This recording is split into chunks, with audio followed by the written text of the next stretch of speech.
Robin. Good morning. Well, Again, I have no idea how the timing is going to work out on the beginning there, but we'll see. Alright, I'm full screen right away. It felt like months of pent-up frustration just poured out onto the debate stage. And that's it. I'd like to talk about who we're running against. I didn't actually watch the debates last night, so maybe I should I'm not talking about Donald Trump. I'm put talking it about on Mayor Bloomberg. instead of what I have on there now. Minutes of his debate debut, Michael Bloomberg under blistering attack. The frontrunner, Senator Bernie Sanders, eager to take on the newcomer. I believe in democratic socialism for working people. As much as ABC is nice to repeat certain parts, it doesn't repeat the entirety. And I kind of want the entirety.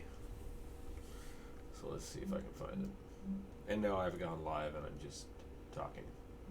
Sorry, guys.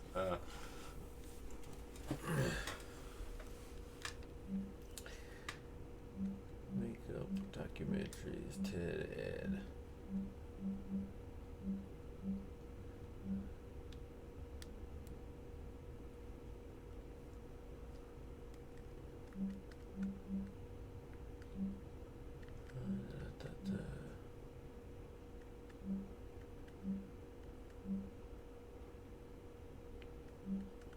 Do they have the full debate? 2020 debate.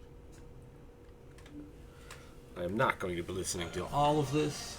2.5 hours. I only have about a half hour to 45 minutes to draw. So, my goodness. Of the MSNBC and NBC News Democratic debate. We are just 1 hour away from the top 6 candidates facing off one last time before Nevadans caucus on Saturday.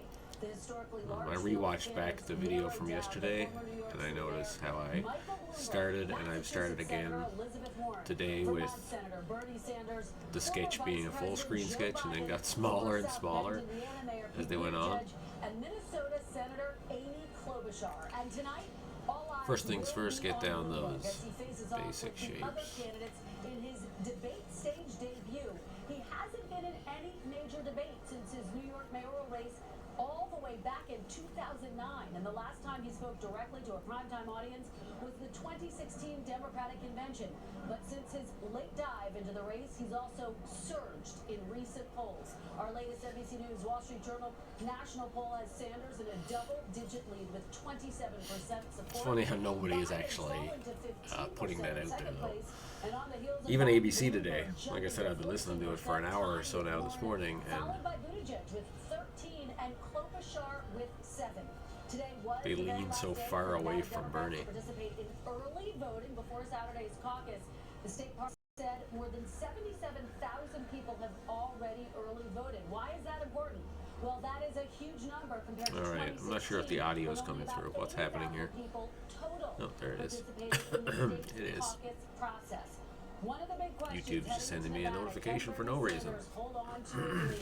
Shaq Brewster is covering Bernie Sanders. He's been all over the campaign. Shaq, thanks so much for joining us on this huge night for the candidates. Set the stage. What does Bernie Sanders have to do tonight? What are the stakes for him? Well, this coming into this debate really feeling a lot of momentum.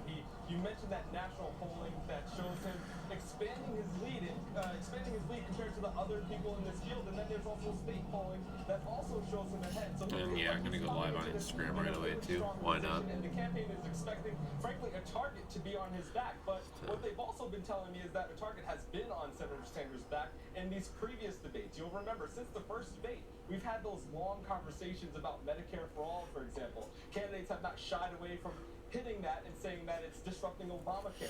You've heard those conversations about his college for all plans and the price tags of many of his proposals. So they are ready and they are expecting to receive that criticism again. The difference, of course, tonight is Mayor Michael Bloomberg. Senator Sanders on the campaign trail over the past couple of days has really been telegraphing some of those attacks that at least he's preparing or thinking about that we may see on the stage tonight. He went after Mayor Bloomberg on stop and frisk. He went after Mayor Bloomberg on Mayor Bloomberg's previous opposition to the minimum wage. Remember that was a key element of Sanders' platform back in 2016. It's one of the things I do find good about the social media and the social media and the ability to get things easier. I mean, it was fun having to search things when you were a kid, I guess, but it works very well for news because now instead of just listening to ABC's take on what happened in the debates, I can just go back and find the debates online and literally watch them. Not everything in the world has been deepfaked yet. Not only answers those attacks, but tries to win over Nevada voters. Well, you know, since you mentioned Mayor Pete Buttigieg, it was just last week when I meant to get on much earlier.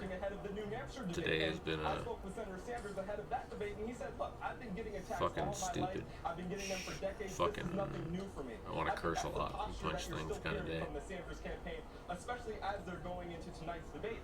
You mentioned you And it's only this time. Pete Buttigieg It's only today. early. On his Twitter feed, he went after Senator Sanders. There was a report out of the Atlantic today saying that Senator Sanders contemplated a run in 2012 to challenge President Obama. We haven't confirmed that report on our own, but Mayor Pete quoted that tweet and quoted that report and said, "It's sad that we have someone in the Democratic Party who was looking to do that. President Obama was an excellent president." So you're getting hints that these candidates are ready for action. They know this is crunch time, and they know now is the moment to take him on, because right now, all we've been seeing in these days coming into the debate is that Sanders' lead has been expanding. So now is the time to do something about it. Kristen? Yeah, Shaq, I think you hit the nail on the head. Everyone tonight is anticipating this is going to be a feisty debate. All very quick sketch lines here. As usual, just putting it on the base. And today, like I said, I don't have as long as usual, so I'm only going to do, I only pulled out 3 references that I'll work from. The newcomer, former New York City Mayor Michael Bloomberg. NBC News political reporter Josh Letterman is with the Bloomberg campaign. He's been reporting on the strategy heading into this critical night. So, Josh, what can you tell us? How is the Bloomberg campaign feeling, and how is the candidate feeling? How has he been preparing for this high-stakes night? Well, Kristen, a good performance in tonight's debate is the first thing in this campaign that Mike Bloomberg can't buy. Up until now, he's largely been able to define his campaign on his own terms by way of upwards of $300 million that he spent on positive biographical ads, introducing him to voters, emphasizing what his campaign says is his close relationship with former President Obama, and highlighting his advocacy on issues like climate change and gun control. And because Mike Bloomberg hasn't been competing in any of the first 4 states where all of the rest of the candidates have put all of their time until now, it's almost as if he's been running his own separate race with all the other candidates in the early states and Bloomberg running in a separate race. Now tonight, for the first The audio time, in the background those of 2 him races kicked out. converge. So Mike is he Bloomberg really will there, have or is to that just answer bullshit? A mountain of questions about recent controversial comments that have come up from the past that people have brought forward, that he's made about minorities, about women, and others. He's also going to have to prove his fortitude in a campaign where all of the other candidates have spent months now showing their mettle against President Donald Trump. But the Bloomberg campaign has been preparing over the last few days for this debate, running mock debate rehearsals and trying to get Did a helicopter sound now answers they've that placed they in think there? will show that Mike Bloomberg, more than any other candidate in this race, is the one that has both the resources and also the positioning to be able to defeat the president in November. And Josh, we know that the Bloomberg campaign is bracing for attacks as it relates to the stop and frisk policy. As you mentioned, some of his comments as it relates to women in the workplace have certainly been under a microscope. But in recent days, his ads and those ads that you've been talking about have gotten a lot of attention because he's really linked himself to former President Obama. You have a number of folks in Obama world saying, hey, wait a minute. These two weren't always linking arms.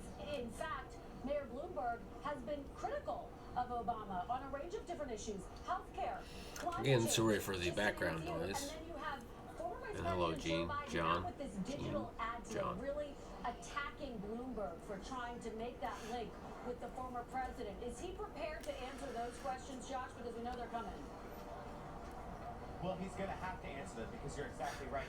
They are coming. And look, a lot of the other Democrats are focused on the fact that it wasn't that I don't long ago like that Mike Bloomberg was a Republican. So it's the not shape like of his he's been head a at all. champion for their cause from the beginning. Interestingly, after Biden started pushing back on this argument from Bloomberg that he was so close to Obama, the Bloomberg campaign put out their own video. Also, I noticed while watching Max yesterday is that I coughed a lot. What is that about? All right, Josh Letterman, all over the story and Bloomberg's preparations for tonight. Thank you so much. Here now to talk about the current state of the race, NBC News senior Washington correspondent and my pal, Andrea Mitchell. Adrian Elrod, former senior advisor to the Hillary Clinton campaign. No one knows politics better. Thanks to both of you for being here. We also have Michael Steele, MSNBC political analyst and former RNC chairman. Great to see you, Michael. And thanks, ladies, for being here. Andrea, let me start with you. Can you set the stakes ahead of tonight? Because obviously all eyes are going to be on Michael Bloomberg, as we have said, but we also have a new frontrunner in this race. So what are you watching for tonight? Well, I mean, this could be a turning point, a decisive moment, certainly setting up what's going to happen here in Nevada. Oh, that was strange. My screen clicked and my phone clicked at the same time. If Joe Biden doesn't finish second here, how does he go into his firewall of South Carolina a week from now with any kind of momentum? Will the South Carolinians view him, if he does not win or place at least in Nevada, as a three-time loser and start looking at other choices? Mike Bloomberg is really the elephant in the room, and Bernie Sanders and some of the others would say he's still an elephant. He's not. But the fact is, he was a Democrat turned Republican, turned independent, then turned Democrat again, and he's had positions all over the lot. Many progressive positions, which are very much in sync with progressive democratic politics on guns, on climate change, on all kinds of smoking and health issues as mayor, but also very controversial positions really offensive to minority communities and many people in the white community, racially profiling people in New York City with stop and frisk. It was ruled unconstitutional. That and some of the things he said about women, sexist things, profane things. He was not really a politician. He was a unique figure in New York City, but on a national stage, that is a very different test. And he has not debated since 2009. At the same time, Bernie Sanders is a frontrunner, and by all standards, he should be the one with the political target on his back. He's the one who's soaring in the polls, double-digit leads. If they don't stop him soon, he will. From what I did see this morning, though, he does end up with the target on his back. Maybe I'll just skip forward a little bit to presumptive nominee, unless those moderates can find some way to slow him down. see if we can't get to the debate.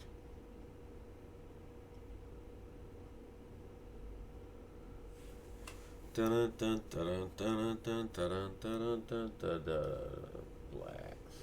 This is too slow. I don't have the right remote.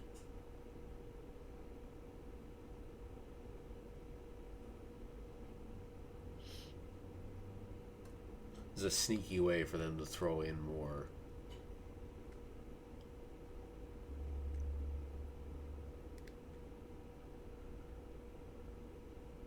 ABC into just a recording of the. About his strategy earlier today. Take a look. Give us a little bit of your strategy. My strategy is I'm going to tell the truth. How critical is tonight to reviving your campaign? Well, I think it's very important. I think we're going to do well. Are you going to come out swinging tonight? Reviving. Off, Mr. Vice President? Funny he didn't disagree with the reviving statement there. Well, our own Biden whisperer probably knows the answer to that question. NBC News correspondent Mike Memoli joins us now. Mike, thanks so much for joining us for this special coverage on News Now ahead of the Democratic. The answer is yes. Okay, give us the answer. Are the gloves off? Absolutely, Kristen. You know, I mean, the good news for Joe Biden is that he won't have the target on his back necessarily that he's had in most of these previous debates. The bad news for Joe Biden is that's a reflection of his diminished standing in this race. He's no longer the front runner. And where in the past debates, the strategy for Biden and his team has just been to get through the debate, not have any major gaps, be ready to spar when he is attacked. he has to be a lot more aggressive in this debate tonight, and you've seen that both in your conversation with him earlier today and what we've seen in the pre-debate back and forth already between the Biden campaigns and the Bloomberg campaign, with that snarky, sort of cheeky video the Biden campaign put out, taking a little bit of a shot at the Bloomberg meme strategy, playing all these comments from the former mayor when he was critical of the Obama administration, trying to undercut his large I media don't want it bots to lose across the that much country, length. where he's acting almost as if he was Barack Obama's vice president. And so you also talk about whether or not this is sort of a must-win for him to revive his candidacy. And it really is important for the campaign in this respect. He needs to have a good debate tonight in order to make sure he finishes in the top two here in Nevada on Saturday. He needs to do well here on Saturday because he needs the infusion of energy, of momentum, and of cash to be able to sustain himself and start expanding his ad buys in the Super Tuesday states, especially. He wants to go into the South Carolina primary, that firewall for him with some momentum. And ultimately, he needs to win in South Carolina in order to have a chance on Super Tuesday. And the other thing I mentioned today is fucking my brain can't stay still. The Biden campaign feels that the other moderates in this race have not been doing enough to take on Bernie Sanders aggressively. Biden has been doing it on the campaign trail this week, but they also know that in order for Biden to have a chance to be the moderate alternative to Bernie Sanders in this race, he has to go after Mayor Bloomberg as well. So it's sort of a two-front battle that Joe Biden has to fight tonight, and we'll see if he's able to pull it off. We will indeed. The stakes could not be higher for the vice president for all of the reasons that you just mapped out. Mike Memoli, thank you so much for being our Biden whisperer. We really appreciate it. Biden whisperer. It's because President Biden has Trump is in horses, Phoenix, maybe? Arizona. It's part of his 3-day campaign rally blitz. His a rally dig? starting at the same time as the Democratic debate. NBC News political reporter Monica Alba is in Phoenix covering the president's rally. Monica, thanks so much. Yeah, that looks a bit better like that. And you have been doing so much great reporting about the counter programming that President Trump has been doing. I think I unintentionally just do that a lot. For us tonight, what are you expecting to hear from President Trump, and what's this broader strategy? That's right, Kristen. It's a strategy we saw first in Iowa and in New Hampshire, of course. And apologies for the very loud setting in here. We have Donald Trump Jr.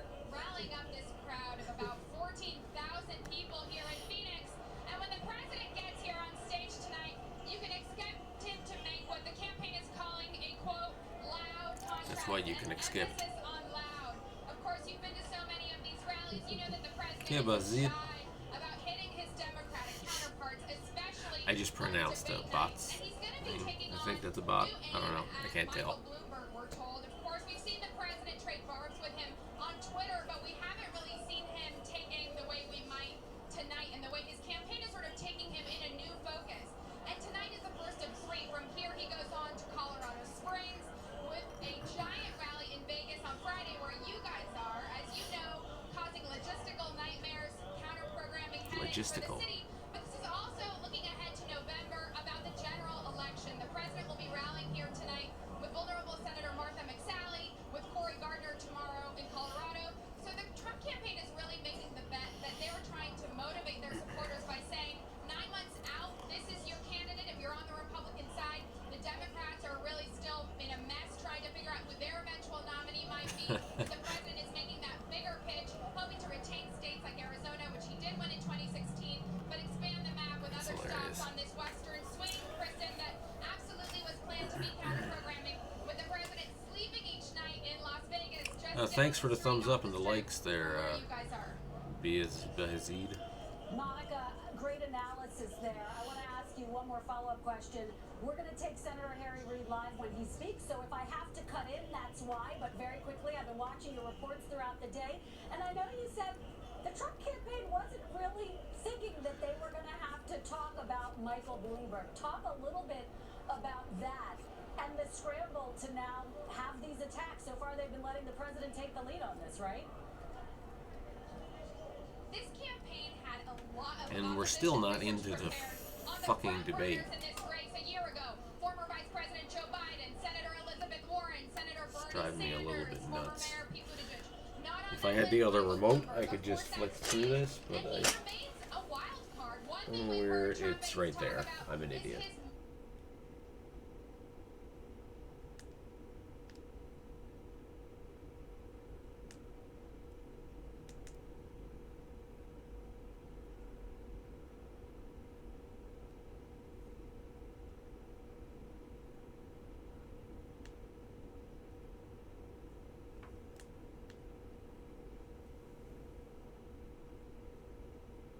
And at an hour and 30 minutes in, as the debate looked like,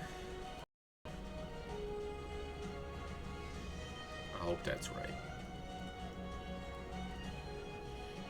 And this portion I'm just going to put in quickly because, like I said, I only have 3 to do, but I took way too long working on that first one. This is an ABC News special.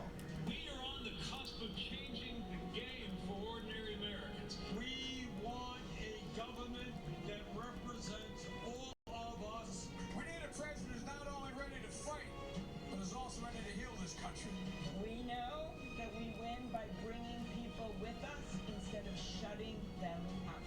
We need solutions that will actually move our communities and our country forward. First thing we're going to have to do is inspire people in America to show up in November and win. Americans do big things. That's who we are. Live from St. Anselm College in There you Manchester, go. New Hampshire. Here now, Chief Anchor That looks George about right. Stephanopoulos. Good evening And I'm going to throw him up in the corner. We are honored to be here at St. Anselm College with our partners, Apple News. Let's see what my next one For was. tonight's Democratic debate. And what a week it has been in American politics. We heard from the president at the State of the Union, the Senate with their vote to acquit President Trump, and the Democratic voters of Iowa. And we'll sketch this. For YouTube, I like to.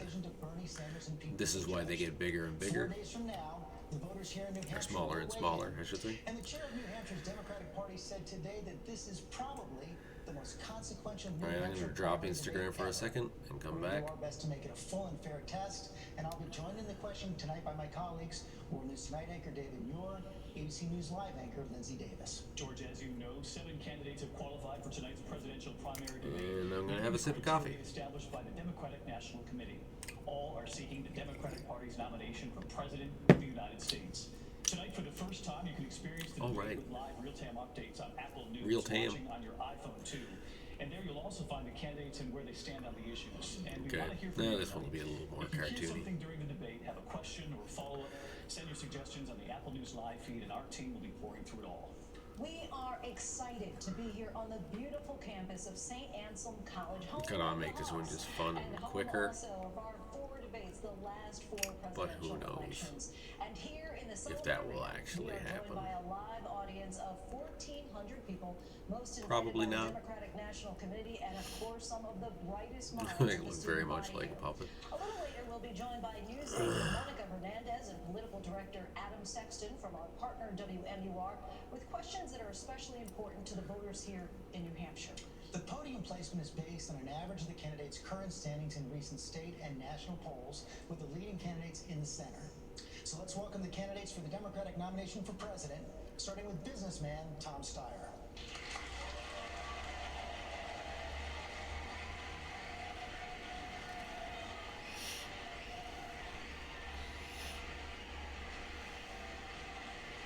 Minnesota Senator Amy Klobuchar.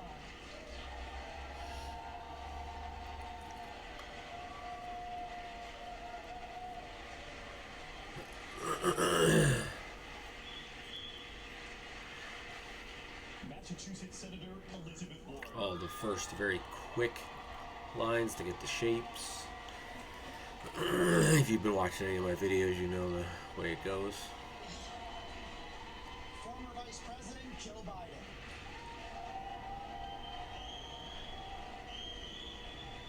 I started and finished work on a few of them, but I started on all of the contest winners, and sketches are all done. Now I'm just tossing in color over the top.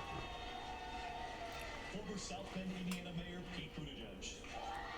I'll have those this evening or tomorrow to everybody. I'm still waiting for one person to send a photo, and if not, I'll just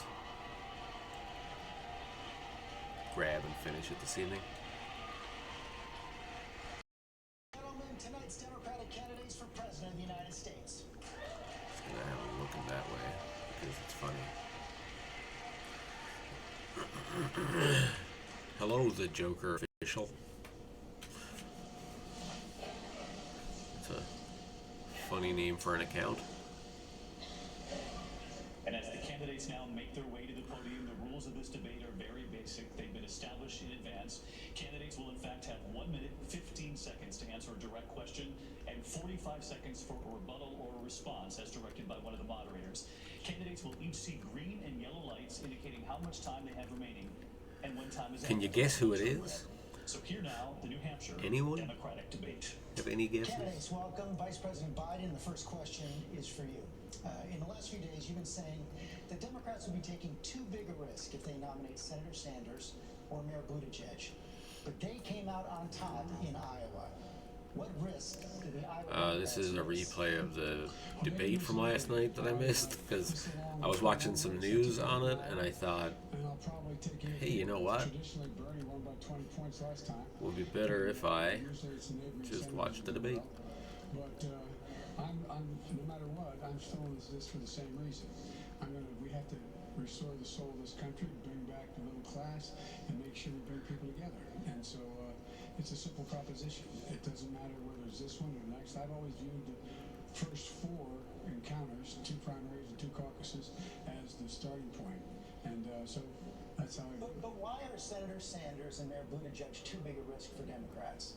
Well, that with regard to Senator Sanders, the president wants very much to stick a label on every candidate. We're going to have to win this time. We have to bring along the United States Senate. And Bernie's labeled himself, not me, a Democratic socialist. I then label that the president's going to lay on everyone running with Bernie if he's the nominee.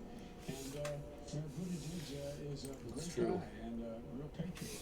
He's a mayor of a small city who has done some good things, but has not demonstrated he has the ability to, and we'll soon find out. Aaron is going to work from home tomorrow, which is awesome. I really don't want to leave to go to work today, but I also think it'll keep my brain active. And before the Super Bowl, you joked with Sean Hannity about your honeymoon in Moscow. Those hits are going to keep coming. If you're the nominee, why shouldn't Democrats be worried? Because Donald Trump lies all the time.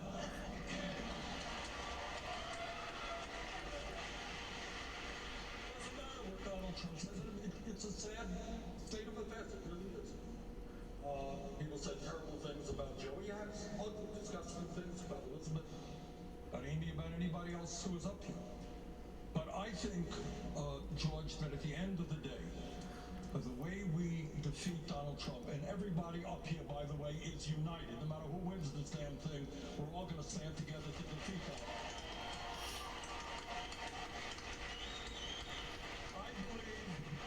I believe that the way we beat Trump is by having the largest voter turnout in the history of this country. And that is appealing to working class people who have given up on the political process because they don't believe that anybody is hearing their pain, perceiving their pain, feeling their pain. And we got to bring young people into the political process.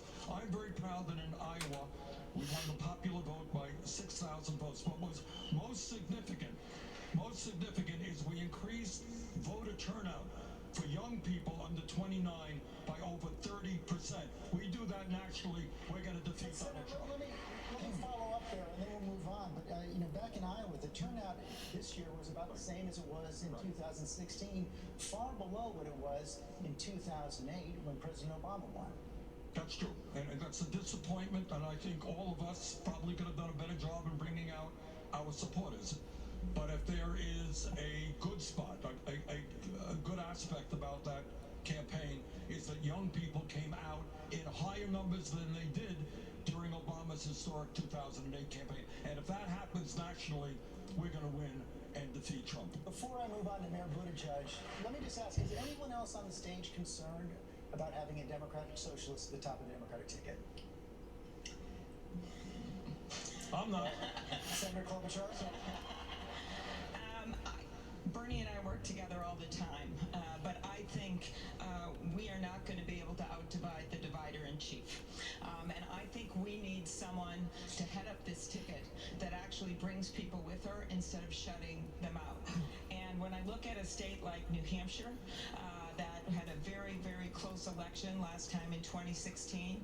I see a state that, yes, has a high voter turnout, fired up Democrats, just like my state, which by the way, Oh, I forgot to when I went separate to this ticket, layer. had the highest voter That's all right. turnout of any Doesn't state matter. in the country.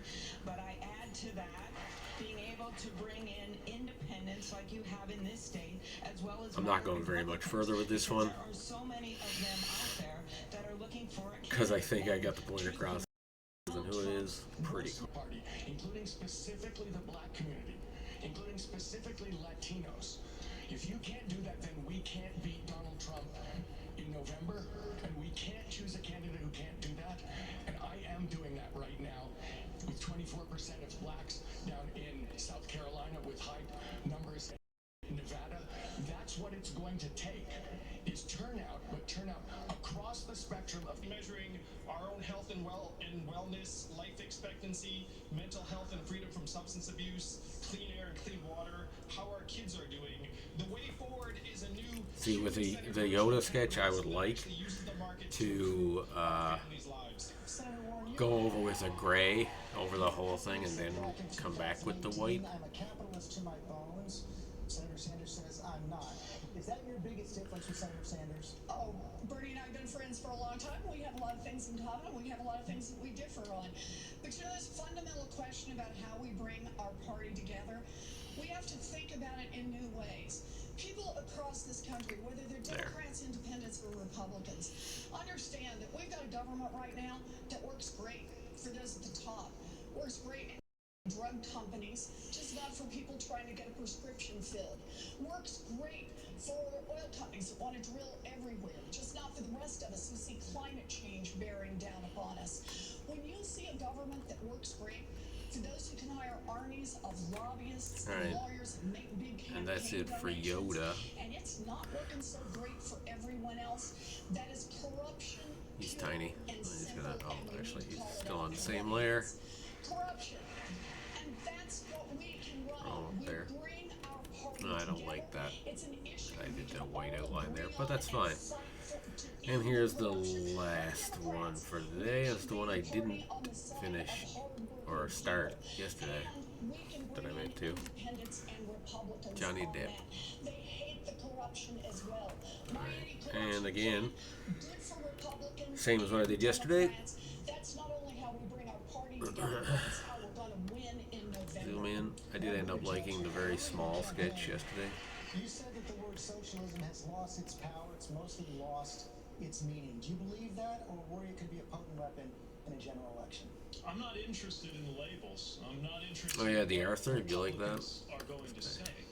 I'm interested in the style of politics that we need to put forward. All right, to and finally turn the page. I'm gonna in order to fill win, yes, but this also in space order to with it. govern. This is a moment where the next president is going to face challenges the likes of which we hadn't even thought of a few years or decades ago. And politically, we're facing a fundamentally new problem. Gonna find with the major President shape. Donald Trump. So the biggest risk we could take at a time like this would be to go Which up is against jaw that moved in fundamentally that new direction. challenge by trying to fall back on the familiar, or trying to unite this country at a moment when we need that kind of unification, when our nominee is dividing people with a politics that says if you don't go all the way to the edge, it doesn't count. A politics that says it's my way or the highway. Are you talking about Senator Sanders? Yes, because we've got to bring as many people as we can into this process. Look, all of us have been saying that we can build the majority that it's going to take in order to win. But the process of actually proving it is now underway. And now it comes to New Hampshire, a state that thinks for itself, is not going to be told what to do by anyone, and that has a very independent streak, that is going to respond to those who are reaching out in a politics of addition and inclusion and belonging. Not one that beats people over the head and says they shouldn't even be on our side if we don't agree 100% of the time. Senator Sanders, your response. Needless to say, I've never said that, but let me tell you what I do say. The way you bring people together is by presenting an agenda that works for the working people of this country, not for the billionaire class. The way you bring people together, Republicans, independents, Democrats, progressives, conservatives, you raise the minimum wage to $15 an hour. The way you bring people together is to make it clear Right at this that we're point, it not looks gonna like give bubbles. tax breaks to billionaires and large corporations. They're going to start paying their fair share of taxes. That's what the American people want. And I'll tell you something else. The way you bring people together is by ending the international disgrace of this country being the only major nation on earth not to guarantee health care to all people as a human right. And you bring people together by telling the pharmaceutical industry they're not going to charge us 10 times more for the same prescription drugs as the people in Canada that borders on New Hampshire. That's how you bring people together and you defeat Donald Trump. Mayor Buttigieg just heard Senator Sanders make health care the center of his speech. Do you think his health care plan can bring people together? I think there's a better way. You know, it's true. The American people are ready. There's a historic majority right now. Even broader than what was available to President Obama a decade ago, there is now a majority ready to act to make sure there is no such thing as an uninsured American and no such thing as an unaffordable prescription. Just so long as we don't command people to accept a public plan if they don't want to. That's the idea of Medicare for all who want it. My point is, what I am offering is campaigning for all of these things that America wants. Yes, higher wages, doubling the rate of unionization in this country, making corporations and the wealthy pay their fair share. So getting that quick feeling of the sketch down more so than even the actual Do these game-changing transformations that will actually galvanize sketch, and but energize, I often not fall polarize into it and the end up American working people. on a That is piece not longer what than I we need should. to win. It's what we need in order to govern and Which also, actually you know, get if these you've things been done. watching any of my stuff. Hey, look, Bernie says that you have to bring people together, and we have to have Medicare for all. But Bernie says, and he says he wrote the damn thing, but he's unwilling to tell us what the damn thing's going to cost. The fact that we're in New Hampshire, a very level-headed group of people, look at the numbers. How much is it going to cost? Who's going to pay for it? It would cost more than the entire federal budget we spend now. More than the entire budget. The idea middle-class taxes aren't going to go up is just crazy. When they did it in Vermont, what happened? They doubled the state income tax and then had a 14% tax on withholding. And they finally did away with it. So how much is it going to cost? When you ask Bernie that, I'll ask him again tonight sometime. If you ask Bernie that, he says, go figure. I don't know, we'll find out. I think that was on CBS. He said, we'll find out, or something to that effect. Imagine you're going to unite the country, walking into the Congress, I got this bill. It's going to require Medicare for everybody. I can't tell you how much it's going to cost. We'll find out later. It's likely to be double whatever everything we spend in the federal government. Who do you think is going to get that passed? I busted my neck getting Obamacare passed, getting every Democratic vote. I know how hard it is. Senator Sanders. Well, for a start, what the studies show, if we do what Joe wants, we'll be spending some $50 trillion on healthcare over the next 10 years. That's the status quo, Joe. That's what Health and Human Services says. What we have got to do, Joe, and what we have got to do is understand. Simple question, Joe. We are spending twice as much per capita on healthcare as do the people of any other country. Maybe it has something to do with the fact that the healthcare industry last year made $100 billion in profit. Maybe it has something to do with the fact that we are wasting $500 billion a year trying to administer thousands and thousands of different plans. What Medicare for All will do is save the average American substantial sums of money. Substantially much less expensive than Sorry, I'm very silent. I don't know if I actually speak a lot or what. I don't know what happens. I don't pay enough attention to my live streams. 30 second response. My proposal gives you a choice. You're going to be covered. You have Medicare if you want it. You turn out, we're going to restore all the cuts that they made in Obamacare. We're going to reduce the drug prices, reduce prescription prices, reduce co-pays. And now here's where it costs a lot of money. It costs $750 billion you go over from 10 years. just sketching to like having to not be fearful of where your next line goes down. Because I'm about to. The fact is that it's going to cost, Bernie's plan costs double what the put in a very dark layer. for every single program. Or not very dark, but very a lot of I coverage. keep listening to this same debate, and it is not real. It is not real, Bernie, because 2/3 of the Democrats in the Senate are not on your bill, and because it would kick 149 million Americans off their current health insurance in 4 years. And let me say what else. Elizabeth wants to do it in 2 years, and Pete, while you have a different plan now, you sent out a tweet just a few years ago that said, henceforth, forthwith, indubitably, affirmatively, you are for Medicare for all for the ages. And so I would like to point out that what leadership is about is taking a position, looking at things, and sticking with them. I have long believed that the way that we expand health care to more people and bring down premiums is by building on the Affordable Care Act with a nonprofit public option. That is the best way to do it. And practically, look at this. The Affordable Care Act is now nearly 10 points more popular than the President of the United States. So why would we talk about slowing it up? What we need to do is build on it. Mental health care, addiction, long-term care, those are the things that would make it Senator better. Warren and Mayor Buttigieg, you were both involved. I want you each to respond and then go back to Senator Sanders. So I think we need to think about healthcare a little differently, and that is 36 million Americans last year couldn't afford to have a prescription filled, and that includes people with health insurance. I want everyone in here to think about what that means. They were worried enough or sick enough that they went to a doctor looked at it and said, that's serious enough to write a prescription. They walked out and then said, it's either that or groceries, it's that or pay the rent on time. We have got to change our healthcare system. The way help to the most people as It was the alien blip trying to break up the connection on our debate here, obviously. Not sure if they're from Mars or some other planet, but they've certainly reached us, and they're trying to let us know that we fucked it all up.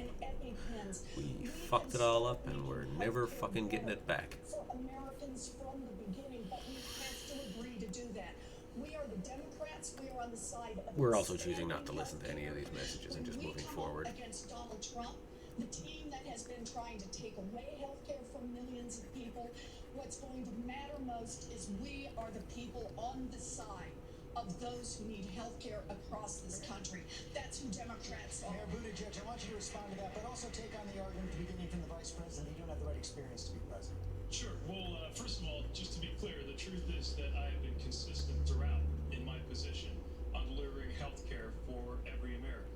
And as to experience, I just bring a different perspective. Look, I freely admit that if you're looking for the person with the most years of Washington establishment experience under their belt, you've got your candidate, and of course it's not me.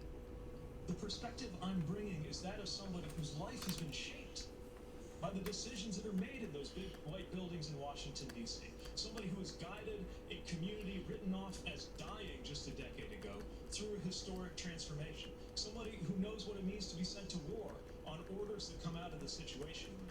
We need a perspective right now that will finally allow us to leave the politics of the past in the past, turn the page, and bring change to Washington. Yeah, I'm just gonna slap in.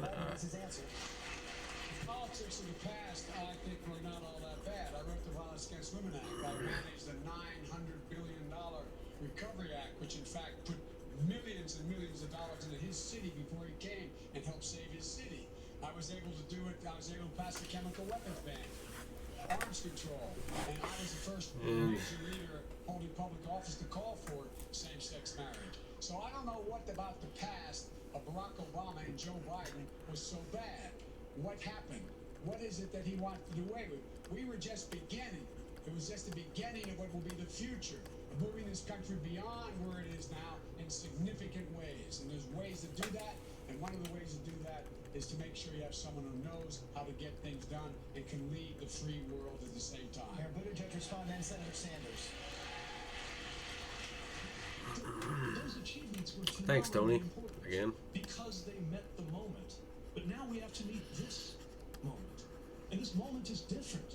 The next president Was I talking about aliens a moment ago?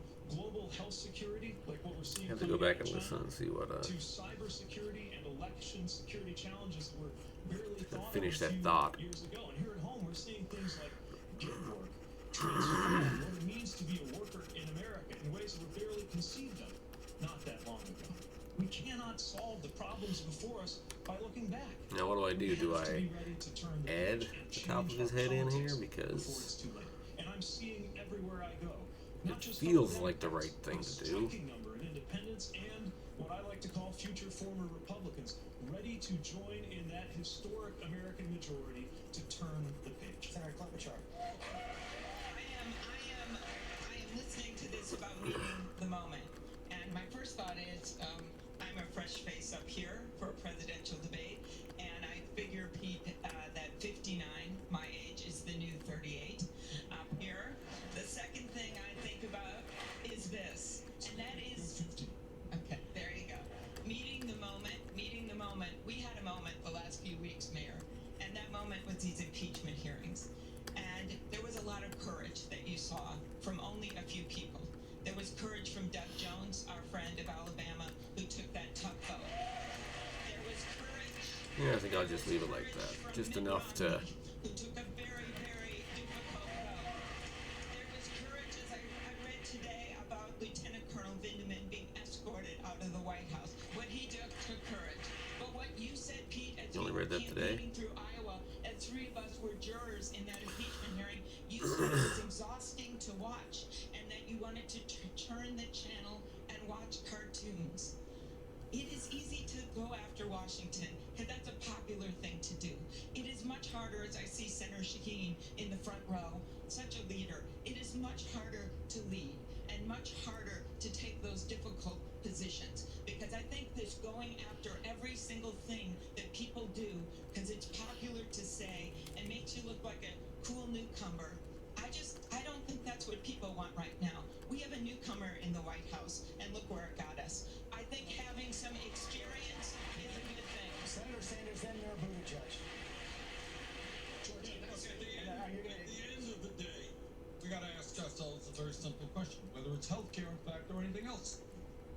Why are we the only major country on earth that doesn't guarantee healthcare to all people, pay the highest prices in the world for prescription drugs, have 87 million people uninsured or underinsured, 30,000 die because they don't get to a doctor on time, and 500,000 people going bankrupt? For what reason? Because they have cancer or heart disease or Alzheimer's. We got to ask that question. Why is it? Why have we been talking about healthcare in this country for 100 years? And here is the answer. If you want real change in healthcare, at the end of the day, you're going to have to take on the insurance companies and tell them the function of healthcare is healthcare for all, not huge profits for the insurance companies. You're going to have to take on the drug companies and their corruption and their price fixing and tell them, sorry, we're not going to pay 10 times more for prescription drugs than do the people of I think that'll be it right there. So today's sketches are we had Arthur. I can't remember what the second. Well, can I ask you something? What do you want to ask me? Where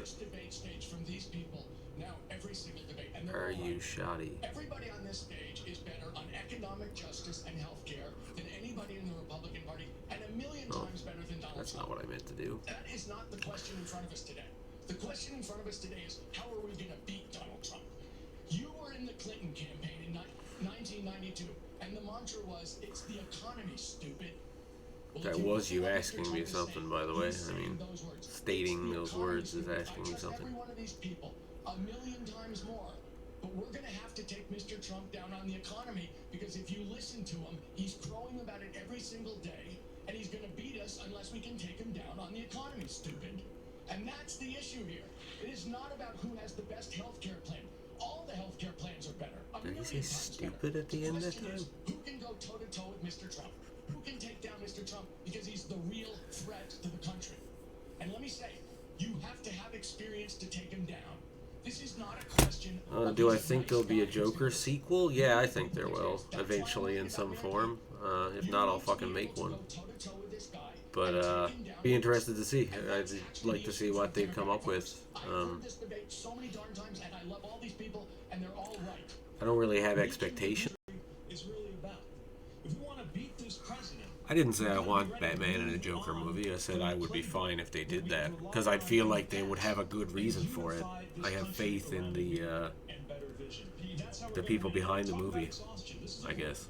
Because I got to tell you, the American people from outside of Washington, we feel a sense of exhaustion watching the division and the dysfunction there, and that is not to take anything away. So there, that's 3. Good work that you and our other Democratic members of Congress and the Senate are doing. It's not. But the reason I raise that sense of exhaustion is I see it. I see that. So that'll be the end for the day. So many people that I've spoken to in communities from Also, to Manchester I mean, other states that we're in. And the important thing for the American people to remember is this is 2020. it's funny to ask, why would you want Batman in a Joker movie? I mean, it's... who else goes up against Joker in his life? You can only go so deep into that universe before you have to hit a true hero. Because, I mean, that's how the universe is. And I don't mean DC Universe, I mean the universe.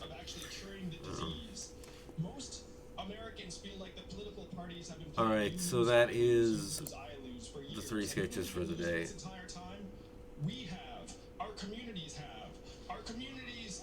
I would actually really like... That's why Iowa, a traditional swing state, went to Trump by almost 10 points. That's why Ohio... The society will fight the Joker. No, that doesn't make sense. That doesn't work as a narrative. Because he's one guy. We're closing 30% of New Hampshire stores and malls, and Amazon, the force behind that, is literally paying 0 in taxes. But yeah, I mean, whatever. What would you like to see in a Joker movie? Do you want another? I think the first movie's fine. If they don't do one, I would also be exceptionally fine with that. And now we're going to hear a lot more on this.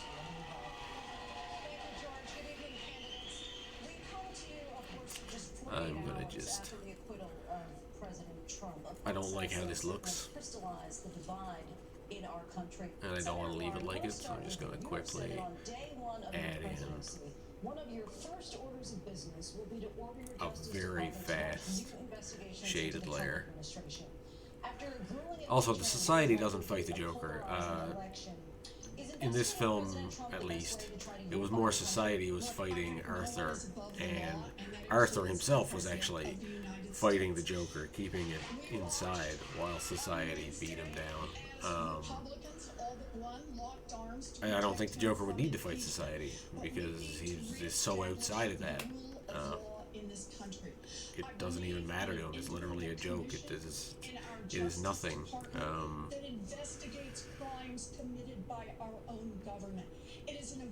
But yeah, I don't know. There's a lot of different answers to the question you put out there. That we hold ourselves accountable to the American people. Look, people around this country are losing faith in our government. They're losing faith that government works for them. They see a government that just works great if you're rich. It works great if you're a lobbyist. It works great if you're a corporate executive. But they see themselves and their children with less and less and less. That's my YouTube stream. I really want another Joker sequel because there's a lot more things to know about him. To stand up to those who now control our government and make that government instead work for us. And our Joker real? I don't know what you mean. Yeah, of course, that's what I mean. There's more to dive into with just a specific character too, because I feel like we were lied to by him a lot in this film. Maybe. And I'd like to know. I feel like Thomas Wayne and my apologies if there are anybody's in here listening to this and there are spoilers coming up for the Joker movie. maybe turn the audio off. But I think Thomas Wayne is his dad, maybe. That's one way to play it. It works out. I would be fine with it. Have that be like a linchpin in that universe. His mom was lobotomized by him, and the whole thing was a cover-up. The Court of Owls have been after Thomas Wayne for his vigilante-style activities, maybe, behind the scenes, and or a Court of Owls style of Gotham cult that has been around for a long time, long before Arthur ever showed up. Maybe Thomas was already kind of a Batman-style person before he decided to run, and that was him striking out against this Court of Owls, or this villains, as he saw them, and they're the ones who killed him. And they just used Arthur as a full cover-up. Like, not as a cover-up, but as a good cloak, a place to hide the fact that they did it, and it wasn't actually anything to do with Arthur at all, or that night. Hey, Governor, you want highway money? You better support me, or you're not going to get it, because I am the president. I can do anything I want. Hey, Congress, you want to investigate me? Don't be ridiculous. Just want to remind you, don't even care whoever criticized you for going out as Joker. You're okay with it. I don't know what that means. Of this whole thing is you have Republicans in the Senate who knew better. They knew that Donald Trump is a crook. They knew that Donald Trump is a cheat. But they didn't have the guts, with the exception of Romney, to vote against it. That is a Senate bill. So, I did start the Need to Impeach movement in October of 2017. And my father was one of the people. Alright, that'll be it for that. I go out as the Joker a lot. In fact, I've been a party clown for years. And, yeah. I find in the world there are there's less likelihood to bump into the things you don't expect. So, I don't know. It's complicated. The world's a complicated place. Thanks for coming with some questions there. Where are you, Shoddy? You can come back next week. I'll be doing some more live streams. Send me a message. Talk about stuff. That's cool. Keep an eye on my stories. But I'm leaving Instagram right now, so quack for you guys. Bye, Instagram. His economy isn't delivering for working people. The jobs don't pay enough for people to live on. We've got to take him down on the economy and get him out of the White House as soon as possible. Thank you, Mr. Steyer. Impeachment is, of course, over. And now, for you guys on YouTube, these were really dirty today. They didn't come out as clean as my usual sketch lines end up. But I think they look alright. I'm going to finish with change the subject. This is not about Hunter Biden or Vice this, President Biden. because this is probably going to be what the cover will be. Alright. Thanks for watching. Have a great day. Dun, dun, dun, dun, dun. Like, subscribe, and share. Quack.